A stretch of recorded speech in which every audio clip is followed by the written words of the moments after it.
السلام علیکم ناظرین، میں ہوں سعدیہ بطول اور آپ دیکھ رہے ہیں فخر نیوز HD۔ رپورٹ پیش کر رہی ہیں ڈویژنل بیورو چیف فخر نیوز مہناز فرحت۔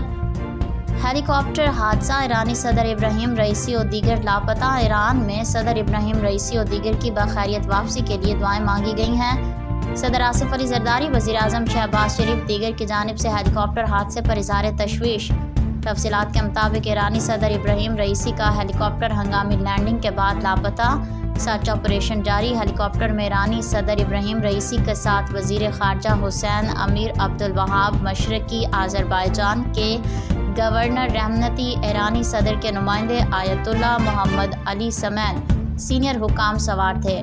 فی الوقت کے لیے اتنا ہی۔ مزید خبروں اور اپڈیٹس کے لیے دیکھتے رہیے فخر نیوز HD۔